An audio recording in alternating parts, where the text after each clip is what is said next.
Interview पे आते हैं। Okay, so another unique thing about SPJMRS कि यहाँ पे इंटरव्यूज ग्रुप इंटरव्यूज होते हैं। तो इसके 2 पार्ट्स होते हैं, GI1 एंड GI2। ठीक है। आपका ग्रुप इंटरव्यू 1 जो होता है वो आपकी स्पेक स्पेसिफिक क्वेश्चनिंग होती है। आपके साथ मतलब 4 और लोग बैठ सकते हैं विद डिफरेंट स्पेशलाइजेशन। ठीक है। जैसे मैं इन्फॉर्मेशन मैनेजमेंट करता हूँ, मैं सब मार्केटिंग, फाइनेंस वगैरह सबके बच्चे बैठ रहेंगे। And then they ask you a question specific to your domain.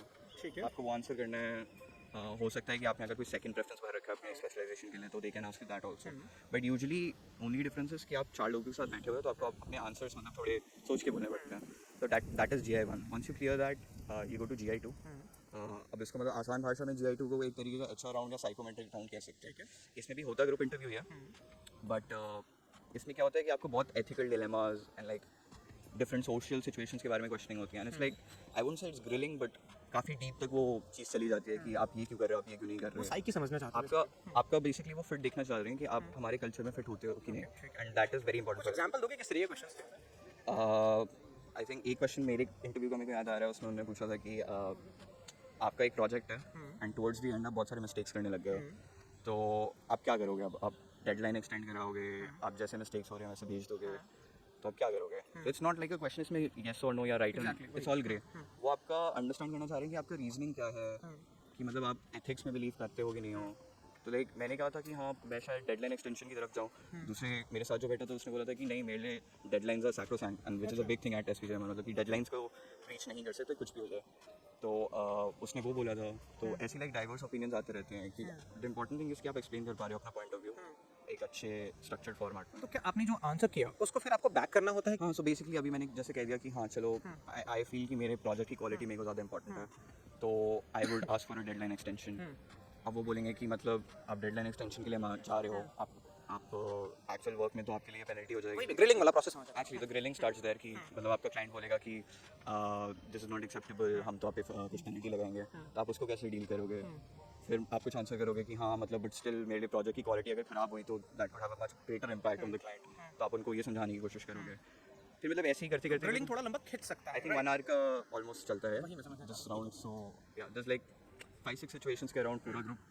It's not a group discussion पर से, बट हो सकता है कि आपसे पूछ लें कि आपका इस जो इन्होंने ओपिनियन दिया है उसके ऊपर क्या कुछ वैलिडेशन है, या आप इससे डिसएग्री करते हो तो क्यों करते हो। इसके लिए प्रिपेयर कैसे किया था आपने इसके लिए? टू बी ऑनेस्ट मैंने नहीं किया था, और मेरे को सजेशन भी यही दिया गया था कि do not prepare for that, because आप जब ऐसी चीज़ों के लिए प्रिपेयर करके जाते हो तो वो दिखता है कि आप कुछ मतलब पढ़ के आए हो, आपके पास कुछ प्रीवियस इंसाइट्स हैं, तो यहाँ के professors are very quick to catch that. ठीक है।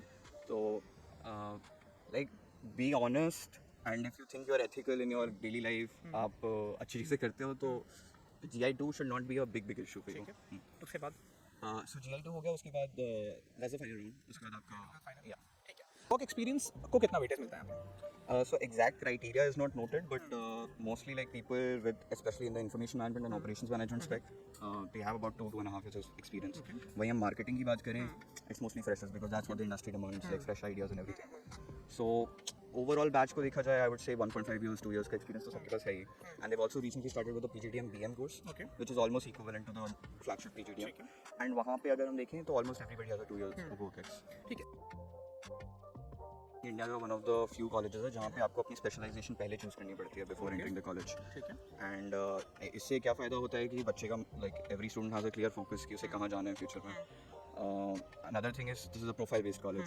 सो क्या मतलब होता है प्रोफाइल बेस्ड कॉलेज का? जरा लेमन लैंग्वेज में बिल्कुल सिंपलेस्ट टर्म्स में समझो। सो प्रोफाइल बेस्ड कॉलेज का जो ऑपोजिट होता है, which is like CAT percentile पे मोस्टली जैसे हमारे IIMs लेते हैं, SPJM का ऐसा है कि वो आपका ओवरऑल प्रोफाइल देखेंगे, स्टार्ट करेंगे कि आपका 10th 12th अंडर ग्रेजुएट में मार्क्स कैसे हैं, फिर देखेंगे कि आपका वर्क एक्सपीरियंस रेलेवेंट है कि नहीं उस फील्ड से जिसमें आप अप्लाई करना चाह रहे हैं। देन अगर आपको कोई बहुत ज़्यादा extra curricular achievements at national international levels हैं तो that also helps your application. तो it's like a combination of all those things, not just your CAT percentile. CAT percentile का एक बहुत जनरल 85 परसेंटाइल का मतलब कट ऑफ है, उसके ऊपर अगर आपका प्रोफाइल बहुत अच्छा है तो you get selected in institution. Profile बहुत ज़्यादा इंपॉर्टेंट है, it has to be a great profile in a way कि कुछ आपने बड़ा किया लाइफ में, स्पाइक्स होने चाहिए आपकी प्रोफाइल में, तो then you will get a shortlist. And the interesting thing is कि आपकी कैट परसेंटाइल आने से पहले आपको ये प्रोफाइल की शॉर्टलिस्ट आ सकती है। जैसे मेरे को ये मेरे कैट के एग्जाम के नंबर भी नहीं आए थे, मेरे को शॉर्टलिस्ट आ गई तो थी। जरा एग्जांपल से बताओ आपका प्रोफाइल कैसा रहा? सो मेरा 10th में 93% था, 12th में 94.2, अंडर ग्रेजुएट में 80%, एंड फाइनली मेरा कैट परसेंटाइल वाज 97.8%। तो like this obviously cleared all the cut offs, but percentile wise देखें तो बहुत हाई स्कोर नहीं है ये, बट लाइक मेरा जैसे स्पेक बताया था मैंने अपना इन्फॉर्मेशन मैनेजमेंट में, तो I have 2 years of work experience in that, और मेरे रिसर्च प्रोजेक्ट्स भी काफ़ी सारे थे इन द सेम फील्ड, तो उससे मतलब आपका ओवरऑल प्रोफाइल जब इवैल्यूएट होता है तो इट ऑब्वियसली लुक्स लाइक कि आप मतलब इस रोल के लिए सूटेड या इस कोर्स के लिए सूटेड हो, आप कुछ दे पाओगे बाकी स्टूडेंट्स को, बाकी स्टूडेंट्स से ले पाओगे, वैल्यू एडिशन बेसिकली। तो आपने ग्रेजुएशन कहाँ से किया था? मैंने ग्रेजुएशन किया था Netaji Subhash institute of technology Delhi, NSIT Delhi.